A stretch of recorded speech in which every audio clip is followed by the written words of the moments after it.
Hi, friend. My name is Brenda Jung, and this recorded masterclass is for students in middle school and high school who cannot join the 2025 Summer Leadership Challenge in person this Sunday or next Sunday. This is a class that I designed for students who are looking for clarity in terms of what they want to do for work, what they want to major in college, and what their mission in life might be. Work, to tell you quickly, is what you do. Mission is why you do it.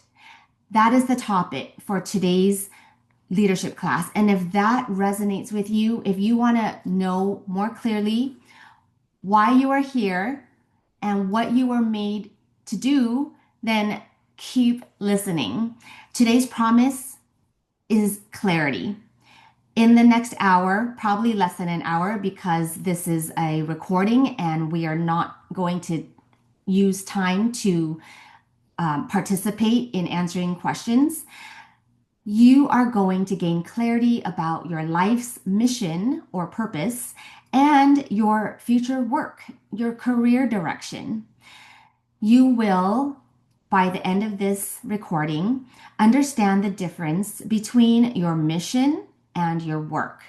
You will understand the importance of core values, and you will get to identify your top 5 core values.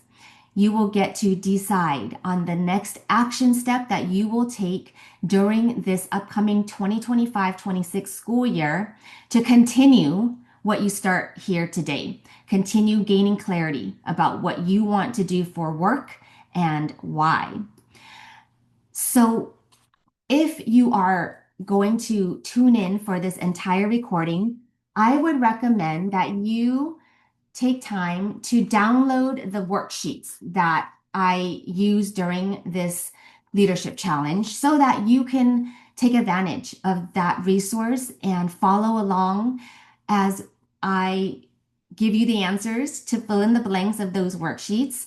And you can go through the core values exercise yourself. Okay. So I am going to go back to my slides and start at the beginning. This leadership challenge is a challenge. And the reason it's called a challenge is because those of you who are choosing to watch this video instead of the bajillion other things you could be doing right now, you are ready to grow. You are making the proactive choice to think about your future in the middle of July. And I just want to say congratulations because most students your age are not making this choice. And I believe that if you are watching this video, the Lord has led you here because He wants to use the next hour to speak to you and to give you clarity about your personal mission. So again, this class is for those of you who are wondering, what should I do with my life? Why am I here? Why am I working so hard? Which classes should I pick in high school? I'm guessing some of you are on the cusp of high school and you're getting ready, if not already, choosing classes for ninth, 10th grade. What college major should I choose? Some of the students watching this are asking that question. And maybe you might have an idea of what career you want to pursue, but you're just not sure, right? You think you know. There's so many different career choices, so many different jobs available to you, and you're not sure which one you want to pick. Some of you are wondering, how can I just confirm what I want to do? Like I have an idea in my mind, but I just need to confirm it. And lastly, this is a Christian leadership class. So I am going to be teaching from an unashamed, unabashed Christian worldview. Okay. And as Christians, one question that we need to ask ourselves is how can I glorify God with my life and with my work? All right. So if these are the kinds of questions that you are already asking yourself, then you're definitely in the right place. And I welcome you here and I invite you to stay to the end of this class. Okay. If you need to pause it here and go print out the worksheets, I would do that. This is a great place to pause and come back. Moving on, I want to begin with Psalm 139 that says, "For you formed my inward parts. You knitted me together in my mother's womb. I praise you, for I am fearfully and wonderfully made. Wonderful are your works, God. My soul knows it very well." So I just want to say that you are unique. There is only one you on the face of this earth. There is nobody else on earth like you. Yes, you are special, and God does have a unique purpose for putting you on this earth. In Ephesians 2:10, we get a better idea of why we are here on the earth. We are God's workmanship. You are God's workmanship created in Christ Jesus to do good works, which God actually prepared in advance for you to do. Okay, so the question we are interested in answering today is, what are those good works? What are those good works that God has prepared in advance for me to do when He knit me together in my mother's womb? One last verse is John 17:18, which is what Jesus prayed. He said, "Father, as you have sent me into the world, I have sent them into the world." And he's talking about you and me, Christians. A similar verse is in John 20:21, as you can see in this visual, this graphic. "As the Father has sent me, so I send you." You have been sent here, you guys. You are not a coincidence. You are not an accident. You are not some arbitrary creature on this earth. You have been sent by the Father, commissioned by Jesus. And the question we're interested in answering today is, why have I been sent into this world? And what have I been sent into this world to do? I don't know about you, but those were questions that sat in the back of my mind all through eighth grade as well as through middle school. And I have a feeling many of you who are watching this recording are in that age range, and that's perfect. Those of you who are younger than eighth grade, welcome. You might be ready. And those of you who are older than juniors or seniors, and you just kind of need a confirmation for the direction that you're already heading in, I welcome you into. These are the questions we will begin to answer today. Okay, why have I been sent? What have I been sent into this world to do? In the live mastermind, the live leadership challenge this July, we use what's called a mastermind format. And I know we're not in that live class right now, but if there are one or two of you who are interested in joining me this school year for the leadership mastermind, where we will be delving into this topic in much more detail than we will get to today, I just want to tell you what I do with students and how this leadership class would work during the school year. A mastermind is simply a group of students who gather with the intention to grow in leadership. I am interested in working with you if you want to grow in leadership. And I'm going to get into what I mean by leadership, because I don't mean positional leadership. I don't mean becoming the class president or becoming the vice president. I am talking about personal leadership. Okay. And that is the kind of leadership that everybody is commissioned to do, because personal leadership is basically leading yourself before you lead anybody else. So a mastermind is gathering these students who want to grow in personal leadership. And what we do together is we contribute. A mastermind is a community of contribution, the contribution of ideas, opinions, knowledge, experiences, and your personal goals. Together, you will form one mastermind that is brighter, bigger, and better than you sitting alone trying to figure out your own career direction all by yourself. I want to say, of course, this class is recorded for those of you who are doing this all by yourself because you couldn't join the the live mastermind.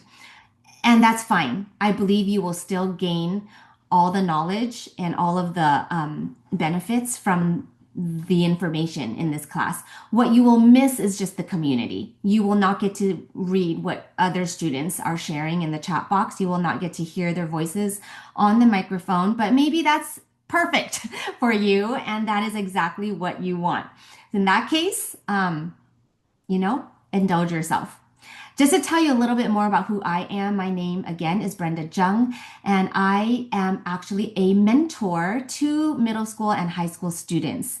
Again, I work with students who want to lead their own lives with intention, with mission, and because we're talking about mission today, purpose. Okay, I think I said mission twice, but with intention, mission, and purpose.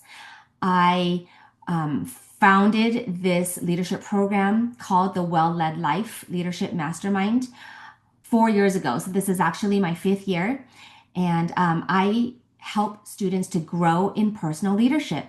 I help you to lead yourself well. And so today, what I get to do with students is actually my mission that God began to reveal to me in high school. High school, guys, and I would even say middle school. To me, they are the most exciting times of life because you're coming into your own in middle school and high school. You're entering a stage of independence. You're ready to become leaders for yourselves. And that's an exciting time because you are actively asking yourself, why am I here? Who am I meant to be? What is my purpose in life? What does God want from me? Right? Those are questions that I asked myself in middle school, high school, and all through college. Okay, so what are the benefits of sitting through a class like this? What are the benefits of joining a mastermind that is dedicated to helping you find your life's mission, purpose, and work? Here are 5 benefits that I want to share with you very quickly so that you will stay to the end of this class, okay? You're all here because you want clarity. Every single one of you is probably just not sure about what you want to choose for work and what you are here to accomplish with your life. All of you want clarity. If you have clarity, if you gain some clarity by the end of this class, you will wake up with a sense of peace and a sense of purpose in life. You will feel excited for the future, right? And if you were in my live class, I would ask you to raise your hand if you are excited for the future, even if it means that you're a junior this year and you're going to have the hardest year of high school. If you know why you are going to work your tail off this year, if you know that mission, if you know that career path, you are going to be excited. You're going to be willing to put in the work this year. Okay? And that's why it's so important to use this time, invest this time to think a little more deeply about your career path and about your mission for that career.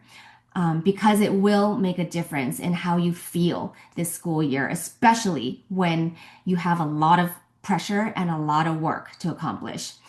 If you have more clarity, you will find more motivation to do well with your schoolwork and all of your commitments. You will be more focused in school, or those of you in homeschool, maybe your co-op, right? Who couldn't use more focus, less distraction? If you know why God has put you here, what you want your life to be, and what you want to do for work, you will be more focused. You will pay attention more to your classes and your teachers. Finally, you will manage your time better if you gain some clarity of what this is all for, what your work is all for. You will use your time more efficiently to develop the necessary skills for your future success. Okay. And if you are still following along, I want to ask this question that you can answer for yourself. Which of these 5 benefits do you want or need for this school year? In my live class, most people said focus, motivation, and time management. They picked 3, 4, and 5. How about you? So by the end of this class, you will have clarity in understanding the difference between your mission and your work, meaning your what and your why. Okay. You will gain understanding about the importance of core values. If you've never had the opportunity to ask, what are my top 5 core values? You will have that opportunity here in a few minutes. And finally, before you sign off this class, I want you to decide on what action step you want to take this school year, or even as early as this summer, because you still have time. Most of you do still have time after this class, this video recording ends, to do something this summer before school starts. You want to take one action that will give you more clarity about what you want to do for work and why. Okay. You're going to hear a lot of information in the next few minutes, and I don't want to overwhelm you. So I'm telling students watching this video and in the live class to just listen for one idea that you need right now. Don't try to remember everything that I am saying. You just want to listen for the one idea that will be most helpful for you right now. Okay. So diving right in, what is a mission? Right? This entire school year is dedicated to discovering your personal mission. But what is a mission? A mission is not your job. A mission is not just your career, not just your work. Okay, your mission is actually bigger than your job or your career. And let me begin to explain what I mean by that and why it's important to distinguish your mission from your work. And the way I'm going to begin distinguishing your mission from your work is by telling you 2 stories. My students in last week's class really enjoyed this story. And it is the story of the 3 stonecutters. And as I tell you this short story, I want you to ask yourself, what can you learn from this story about the difference between your work and your mission? So there was a passerby in the city of Rome, which you know is Italy, and he saw 3 stonecutters working, cutting stone. And the passerby asked the first stonecutter on the left, "What are you doing?" And he answered, "I am making a living. I am paying my bills." The second stonecutter answered, "I am the best stonecutter. I'm faster and better than anyone else." The passerby went to the third stonecutter, the one on the right, and asked him the same question, "What are you doing?" And as you can see, they're all doing the same thing, right? They are all cutting stone. But the last stonecutter said, "I am building a cathedral. Everyone who enters will find peace, hope, and God."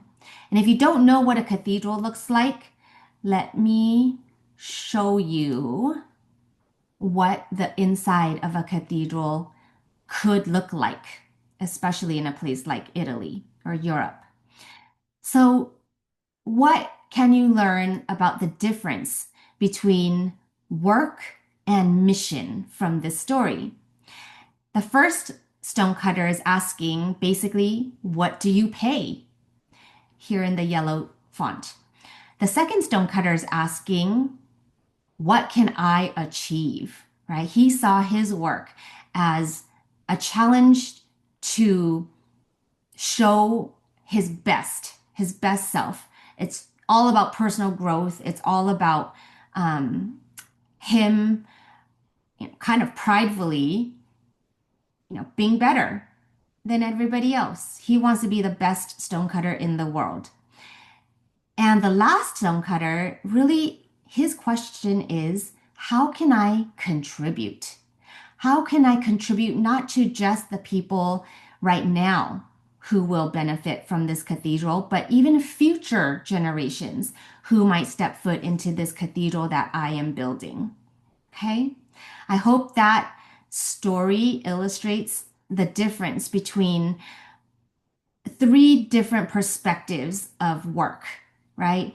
Two with mission, but the mission is pretty self-centered and self-driven, and one guy with a very other-centered, God-centered mission. The students last Sunday really enjoyed this one. But here's another story that's shorter and simpler that I really like. It's really easy to remember, and I would encourage you to share one or both of these stories with your parents after you finish this class. So there's a story of President John F. Kennedy who went to visit the NASA headquarters in Washington, D.C. in 1962 during his presidency. And he saw a man holding a broom in the headquarters and asked the man, "What do you do here?"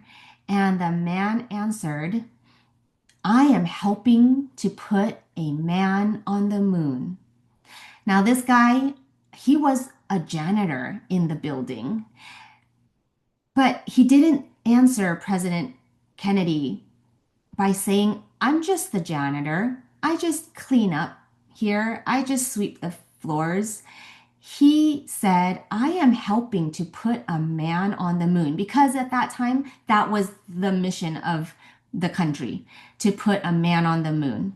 And they did during JFK's presidency. But you know, what can you learn from this janitor? He could have said, "I'm just doing my job. I just sweep the floors and clean up the place." But instead, he saw the greater calling, the greater mission, the greater contribution to the country, which was he's a part of this mission to get a man on the moon.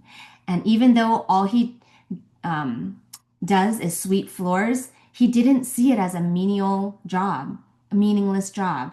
He knew he was part of the important mission because, it's important to keep the place clean, right? All right. So, with those two stories, what is a mission? Here's where you get to take out your worksheet and I get to tell you what to fill in the blanks with. My work is what I do. My mission is why I do it. So the work might be I'm the janitor, but the mission is because I want to help to put a man on the moon. Okay. My work is cutting stones, but my mission is building a cathedral for future generations. A mission is the important purpose that motivates the work. Your mission is your why. That's what you just wrote on your worksheet. Why you have been sent by God into this world, just like Jesus had a why of why God sent him into this world. If you're sweaty and you want to get into a little more detail about what a mission is, you can use these 3C words and write them on your worksheet. Your mission is your cause. What cause are you fighting for? What is your contribution to the world? How are you leaving the world a better place than it was when you entered it? And then finally, this is a strong word, but calling. Some people have callings on their lives and they need to answer it, right? So some of you are even here just looking for your calling. Cause, contribution, and calling, those are all words that are synonymous with mission or purpose. So if you are a visual learner, this will be helpful. I did not put this on the worksheet, but it's simple enough for you to draw on the back of your worksheet if you want to. And that's what this little notepad and pencil icon means, that this is something that you could write down. Your work is part of your mission, okay? Your entire life should not be your work. Your work can change over time. Your work is just a means to your mission. So think about people that you know who have changed jobs over time. Maybe you started as a my father. He started as a marine biology major in college, and then he actually became a lab tech for Kaiser. He drew blood for patients and then ran tests, blood tests in a lab. And then later, when I entered fourth grade, my father, whose passion was animals, especially birds, he bought a pet store and now he became a pet shop owner. Yes, guys, I grew up in a pet store, right? It was a ton of fun. It was also a ton of work.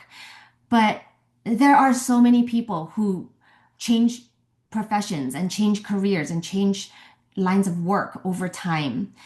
And so your mission might remain the same, but your work can change. Okay. So, those of us who are Christians, we have to remember that there's a greater mission that is also at work during our lifetimes, and that is God's mission. God's mission, your mission, and your work ideally would be aligned. And the question is, okay, well, yes, God is up to something, and he was up to something even before I was born. So, what is God up to? What is God's mission? What's God's why? And what is he fighting for? What's God's cause? I did ask the live mastermind to share their ideas. This is where, they put their ideas together, their thoughts, and we bounce them around. But because this is a recording, just ask yourself, what is God's mission? What is God's why and what is his cause? This is what we're trying to avoid. We're trying to avoid, God and his goals out here. You and your mission, your contribution, your cause and calling here. And then your work is way out there, unrelated to either your mission or God's mission. But I need to say something very important here. There are for sure seasons of life when what you're doing for work does not seem aligned with your mission, your why, your contribution to the world at all, right? And I'm thinking of baristas, people who are working in coffee shops, or waiters and waitresses who are working in restaurants just to pay the bills, just to put food in their mouths. And their true calling, their true purpose is to, work in the entertainment industry, or to break into Broadway, or to, um, start, maybe they're starting a business on the side, but they need some kind of work to do in the meantime just to pay the bills. And so in that case, there's a purpose for why they're working in a job just to pay the bills. That is respectable, that is honorable. There's nothing wrong with that. And typically that only lasts for a season until the true calling gets off the ground, right? So again, I ask you, what do you think is God's mission? There's a quote I love that is by Christopher Wright, and it says, "It is not so much the case that God has a mission for his church in the world as that God has a church for his mission in the world." So his mission comes first. And then God created the church. God created you. God created Christians, called people to advance his mission in the world. So the last line of this quote says, "Mission was not made for the church was made for God's mission." Okay, that's a deep idea, but you're smart, and you were made for mission. You were made for God's mission, and you're here to try to align your mission with God's mission.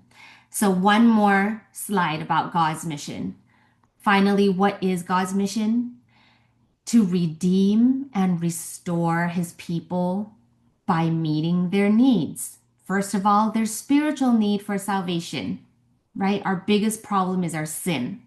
And God sent Jesus to die on the cross to meet that need, first and foremost. So God is always redeeming and restoring his people. Redeem just means to rescue, right? To save. He's here to save us, to rescue us. And do you guys know that God rescues you every day?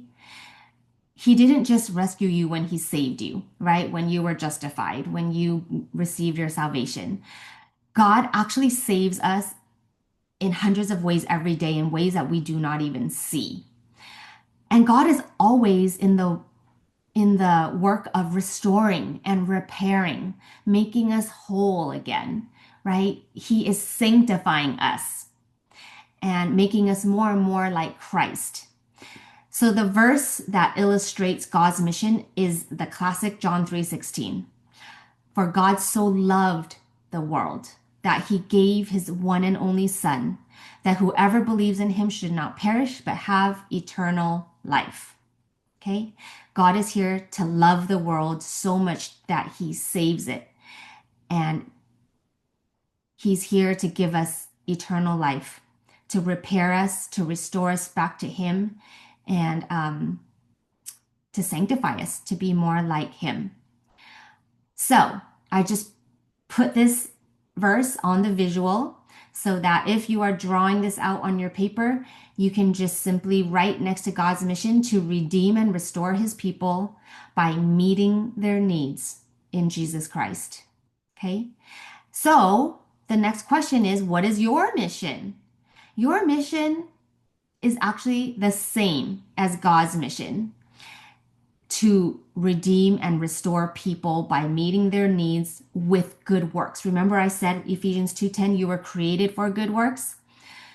When you do this, when we image God, when we imitate God, this glorifies God. Okay. If you're familiar with the Westminster Shorter Catechism, question 1, what is the chief end of man? In other words, why are you here? What is your purpose? The answer is to glorify God and to enjoy him forever. It glorifies God when our mission contributes to his mission, when our mission is aligned with his. Okay, because like this verse is here, you can write this down, Matthew 5, you are the salt of the earth. You are the light of the world. Let your light shine so that men may see your good works. There's the good works again. Do your good works.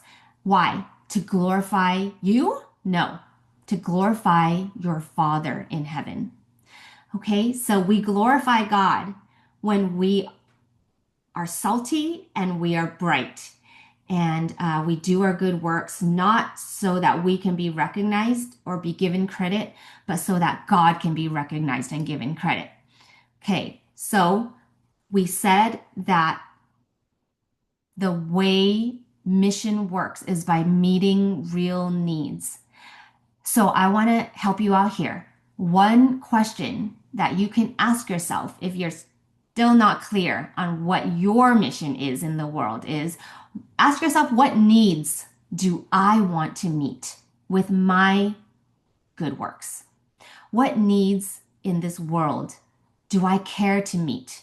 What needs really bother me? Okay, ask yourself that question. Write that question down. What needs do I want to meet with my work? And so this is where we are going to get a little more specific about your work, your potential career, your potential college major. You are going to use your unique interests, your unique abilities to redeem and restore people with God by meeting their needs. Okay? So you can see the pattern in all three of these circles. The mission is to redeem and restore people. God is interested in helping people. And the way we do that is by meeting their needs. And how you meet those needs becomes your work. Okay, there are so many professions to meet the different needs that people have. And so I'm using this, child like graphic to illustrate just 6 different professions. And in class, if we were doing this live, this is where you would actively participate. But I'm going to ask you the questions and you answer them on your own. So, starting at the top left, the farmer. What needs does a farmer meet? What needs of ours does a farmer meet that redeems and restores people? Obviously, a farmer is growing crops, fruits, vegetables, grains. We need to eat, right? So farmers are meeting the physical need for food. And so a farmer is on mission when he is growing his crops that redeems and restores people, restores our health. Every day we have to restore our need for food, right? We have to satisfy our hunger. And a farmer helps to do that. The next one is a doctor. This one's a little more straightforward. What needs does a doctor meet? The doctor obviously meets the need for physical health, for surgery, for checkups, for medicines, for advice, right? To just restore your body to its functional well being. The next one is a construction worker. What needs does a construction worker meet? What is his mission? A construction worker could be building anything from your house to your church to your parents' office buildings to a hospital to a cathedral to a church, right? So obviously a construction worker's mission is to build, to house the people that are here on their mission. And so a construction worker can glorify God by meeting the need for housing. I'm not going to go through all of these, but hopefully you can get the idea that whatever work you choose to do, whatever career you choose, you just want to ask yourself, what needs does this work meet? What is the mission, the why, the purpose, the contribution of this line of work? And how does it help to redeem people, to restore people, to rescue people, to renew people? Because that is what God is doing every single day. And I want to join God in that greater mission of redeeming and restoring people. Does that make sense, guys? I hope that makes sense. And know that you can email me, okay, if you have any questions about this. Okay, so I am going to jump to the next idea, which is how you actually find your mission, your purpose, your cause, your contribution if you're still not clear enough. And this is what I'm going to do with students through the 2025-26 school year. Together, you are going to exercise something called personal leadership, which I told you before is simply leading yourself well, leading yourself before you lead anybody else. Okay. And the way you are going to exercise personal leadership, and that is what goes here with the P and the L on the worksheet. The way you are going to exercise personal leadership is by asking yourself 8 key questions. Okay.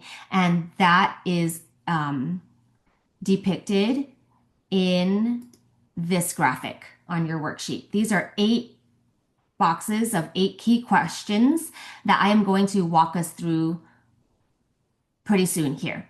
The last thing I want to say about personal leadership is that it is proactive living. It's not passive living. Okay, so those of you who have made it this far, you are leading yourself to continue to watch this video. You are proactively choosing to keep watching. And that is a demonstration of personal leadership. Personal leadership is driving your life and not drifting through life, right? Drifting is another word for passivity. Driving is another word for proactivity. Personal leadership is taking radical responsibility for your life. So I work with students who want to take responsibility for their choices, their actions. And in two words, again, personal leadership is leading yourself. If you want to see it in a visual, this is something that every one of my students has seen, whether you work with me one on one or in a group leadership class. It's a wheel of life, which is basically the 7 areas of your life on a wheel. You are in the center. You get to lead your friendships. You get to lead your physical health. You get to lead your church life, your family relationships, your personal prayer, devotional life with the Lord. You get to lead your academic life and schoolwork. You get to lead all your extracurricular activities, your sports commitments, your music commitments, your hobbies. And some students that I work with have businesses. You get to lead your own life as best as you can. And you are in the right stage to take more responsibility for your choices and your actions. So, the way we're going to exercise personal leadership this year in the mastermind is you're going to lead yourself to ask and answer 8 key questions that will help to clarify your personal mission, your why. Okay. And those questions are going to help you to identify what kind of work would align with my mission, right? If you know why you want to work, then the next question is, what do I want to do? What career, what major, what industry would actually help me to accomplish my why? What work would help me to contribute to the world in ways that I want to contribute? So, do you see how these work together? Your mission informs your work, but your work also informs your mission. Okay. And that's why we are talking about both today. All right. Very quickly, I'm going to walk you through the 8 questions that you need to ask yourself to gain clarity about your mission. What is everything about you pointing to? The first question you would ask is, what do I believe? What do I believe? What are my beliefs? Because if you believe that the slide that I showed you earlier, that you have been sent into this world by God with a mission, then you have a very different purpose for being here than the person who doesn't believe in God, who's just here to maximize pleasure and minimize pain. Okay. So we have to start with, what do you believe? Especially, what do you believe about God? All right.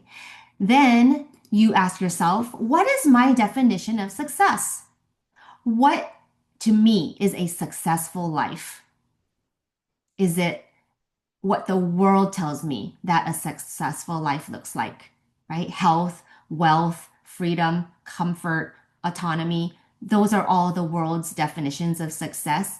But I would challenge you to ask yourself, what is a Christian's definition of success? How is it different from a non-Christian's definition of success? What is God's definition of success? Okay, we are going to talk about that this school year. The next question to ask yourself is, what kind of work inspires me? What work do I find inspiring? Because whatever inspires me, whatever makes me come alive, let's try as much as possible to do that kind of work, right? So we spend a whole week during the school year talking about the kinds of work that inspires you, that brings out the best in you. The next 3 questions are all related, and we call it the zone of genius. And this is what it looks like in a Venn diagram. What am I interested in? That is your passions. What are my abilities, my skills? What am I actually good at doing? Those are my proficiencies. Okay. And then the last question to find this zone of genius is, which of the 8 billion people in the world do I actually want to help? Do I want to work with kids? Do I want to work with the elderly? Do I want to work with special needs? Do I want to work with animal owners, right? One of the students last week, she wants to be a vet. So she actually cares about people who have pets. those are the people she wants to serve. If you don't have a pet, she probably doesn't want to serve you.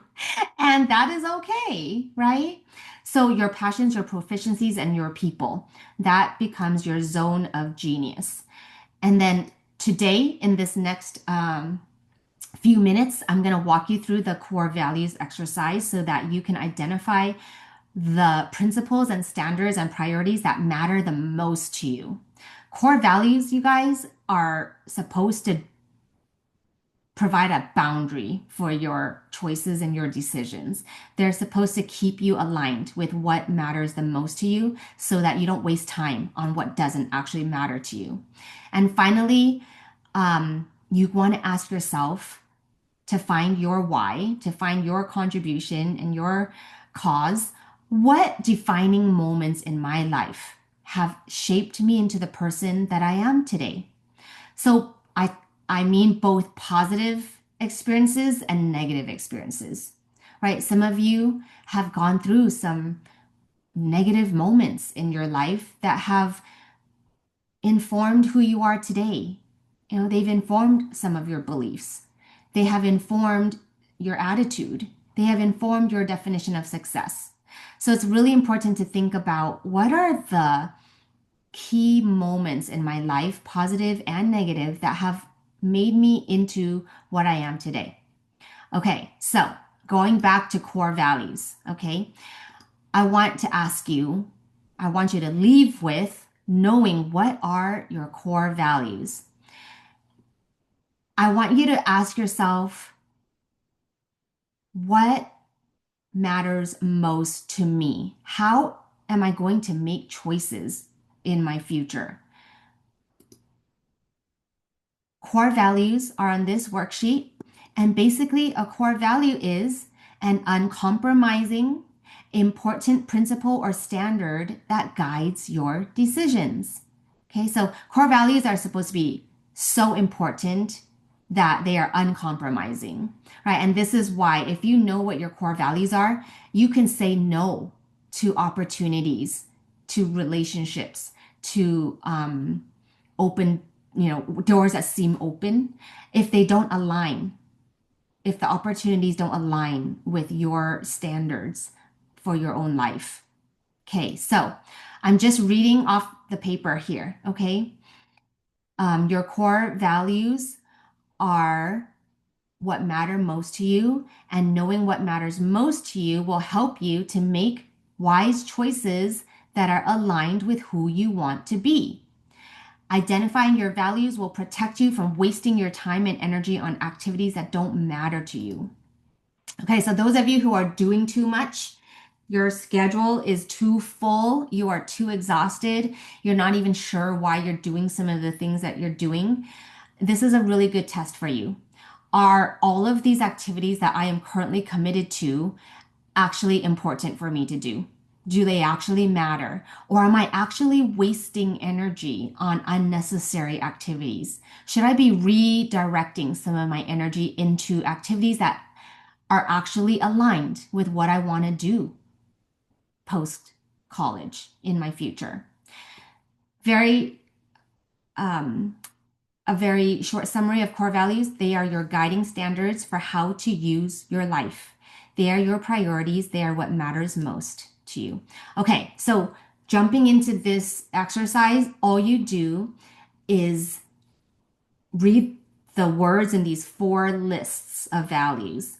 You want to choose the words that resonate the most with you. And I am about to read the questions in the top right corner box. Those are all asking the same thing in 7 different ways. And they're meant to help you choose 12 to 15 of these values. And then you want to narrow them down to 7 to 8 words. And then from those, you want to narrow them even farther to your top 3 to 5. Okay? So look at the list of words and ask yourself, which of these values do I respect the most? So when you read that word, it really brings out a sense of respect, right? So for me, one of those words is truth. Truth in the last column, and these are in alphabetical order. Truth just brings a sense of respect.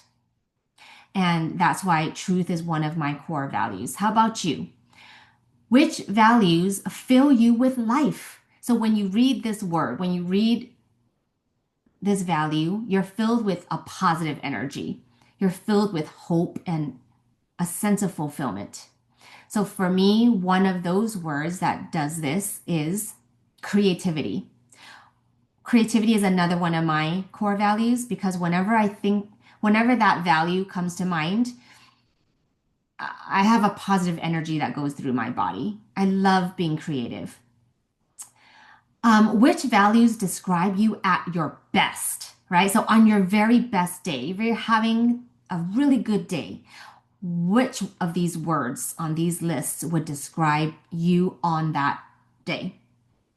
Number four, which values do you aspire to possess? So here, you don't have to choose words that describe the current you, words that you currently possess, values that you currently possess. Which do you want to possess one day? Which values are you working toward?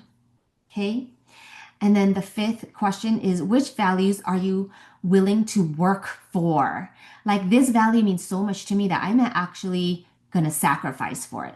I'm willing to sacrifice time, energy in order to gain this value or to fight for this value. So one of those words might be justice, right?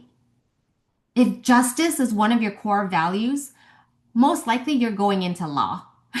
Most likely you um, have a strong, sense of right and wrong, and you want, maybe freedom is another word, another value for those of you who are interested in law. Moving on, number six, which values, if suppressed, like if this value did not exist, it would be a world that you don't want to live in. It would be a world you did not think is worth living in. It makes you feel unsettled and dissatisfied with life. Okay, so if you ask yourself if this didn't exist, right? Like if creativity didn't exist, I don't know that I would want to be here, right? If everything was black and white instead of the whole spectrum of color, I don't think I would want to live in a black and white bland world, right? That's why creativity is a value of mine, because without creativity, I would feel dissatisfied and unsettled. Lastly, what do you spend your time and money on? So many times, what we decide to spend our money and time on are the things that we actually care about. All right, so here's where you want to just write your top 3 to 5, put them in the top of the pyramid. And I encouraged the students in my class to write these 3 to 5 words on a post-it note and stick it in a place where you can see it every day.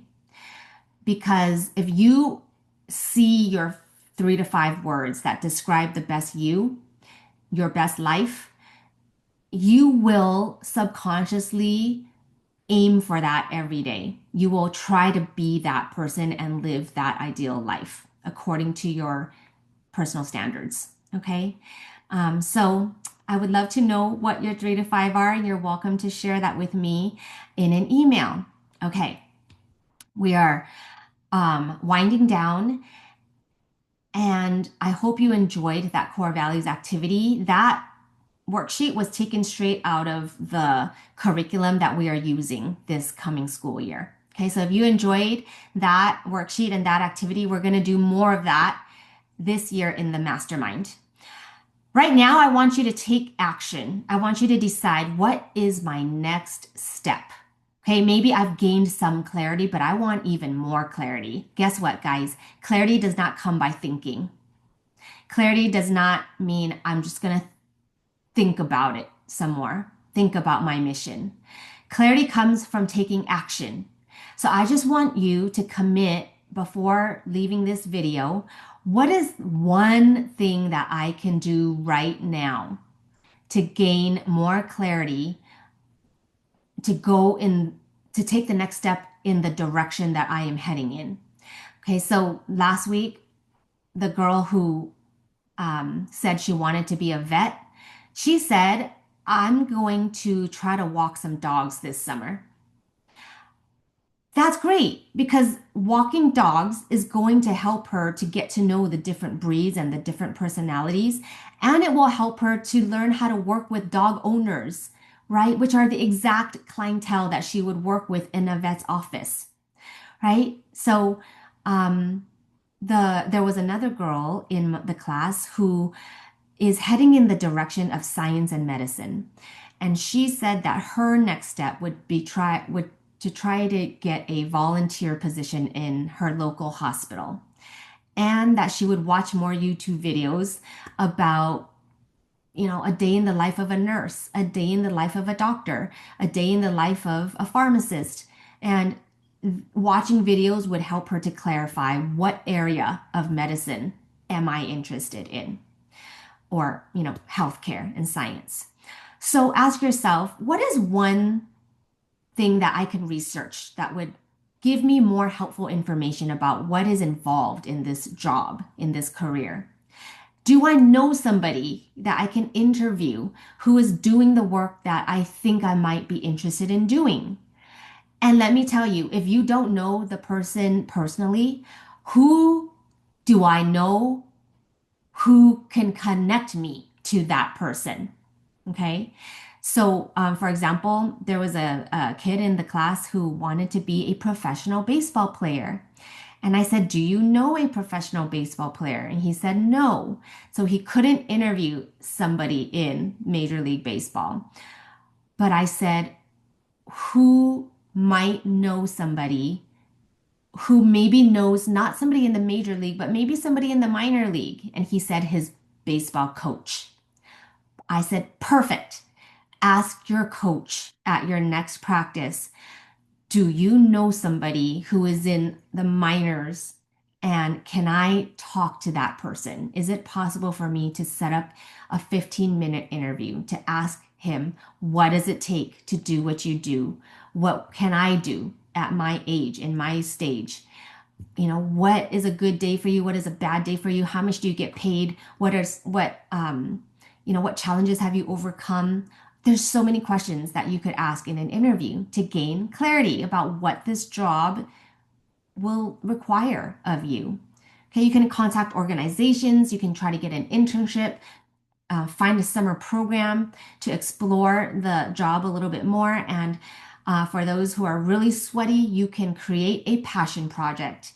That is a project that you lead, that you create to demonstrate your passion for this area, this field. And it makes you stand out from other people in the college application stack. Okay. The big goal, of course, is to, reach heaven with mission accomplished, right? And I do want to encourage us by saying that Jesus has already accomplished all of our good works. Okay. That should comfort us, but it shouldn't make us so comfortable that we waste our lives. What it means is Jesus has accomplished the perfect standard that God requires of good works. So our good works will be done imperfectly. Our good works will be tainted with selfishness, sin, pride, and only because Jesus already accomplished every work that God requires from us with perfection are our works acceptable to a holy, righteous God. Does that make sense? So that is the comfort that we have as we pursue our good works. Know that Jesus has already accomplished our good works. Okay, the last thing I want to tell you about is something that we can't do here. But if you choose to join the mastermind this year, if that sounds interesting to you, one thing you will get to do is a personal mission statement. Mission statements help our purpose to stay aligned with God's purpose. Okay, so very quickly, what is a mission statement? A mission statement articulates your intentions for your life. Leaders, we have clear intentions, And it is those intentions that incite action, right? Everything we do in our lives should be intentional, should be aligned with what we're actually here to accomplish, our purpose. So a mission statement is it gives you a target for what matters most to you, who you aim to be, and why you live your purpose and how you want to glorify God. So if you're not sure what a personal mission statement looks like, here are some of the mission statements that my students have created over the years. And this is basically a fill in the blank template that I provide to you on Canva for free. And you get to use Canva to put in your own pictures and your own core values, your own skills, your own zone of genius. These are basically the person that you want to be this year. You get to um, you get to give yourself the opportunity to foresee who you want to be the next year and put it on paper. So this is your best self and your best life all on one page. Okay. That's it. I just want to tell you that the mastermind meets only 2 times a month. We meet Sundays on Zoom, just like this. It's a Zoom room. And where one student last week said he learns more on Zoom than he does in a classroom. And I said, right? Like nobody thinks that that is possible. But actually, he said he's more focused on Zoom. There's less distraction, less classroom management. And so, those of you who are unsure about joining a Zoom class, I challenge you to join and to see that it's actually effective and it's efficient because in 1 hour we are done. I think we've been on for a little more than an hour today, but in class it's 1 hour and you're done. No parent has to drive you there or wait for you and pick you up. You just call in from the comfort of your own home. Okay. One thing we do during the mastermind during the school year that we didn't do here is we set goals. So every student gets to set a personal goal, one for first semester and one for second semester. And together we give you support in our community, in our group, and you receive accountability all through your year. Okay. And this year, of course, the goal is just to confirm your life's mission, your why, your contribution, your cause that you are going to fight for with your life and with your work. Okay, if you have any questions, you are free to contact me. My email address is brenda@weleadthis.com. And if I don't get to work with you this year, no worries. I know the Lord sends me the right students to work with every year, and I still want to serve you if I don't get to work with you in the mastermind. And the way I try to serve you is by creating leadership videos for you on YouTube. Those are for free. This is where you can find them. And I hope that I get to serve you through those videos that I try to upload regularly during the school year. And I'm on Instagram. I'm also on Facebook. And if you have any questions, I welcome you to contact me, to tell your parents to contact me. I would love to connect with you and or your parents. There is an info session on July 27 at 5:30 Pacific time. That is the perfect time to meet me in person on Zoom. Ask me any questions that you or your parents might have and find out a little more about what we do during the school year. And like I said, I also work with students one-on-one. This Discover Your Personal Mission curriculum can be done one-on-one. It can. And if that is something you're interested in, come talk to me because the one-on-one is limited spots. I can only meet with a limited amount of students one-on-one during the school year. but the class is more flexible, is open to more students. Okay, guys, if you've made it this far, you are awesome and you are definitely the material of a leader. So, congratulations, and I hope that this was helpful. If you want, you can email me and tell me what you got out of this masterclass. And if you have any questions that I can help you to clarify, let me know. All right, guys. Bye.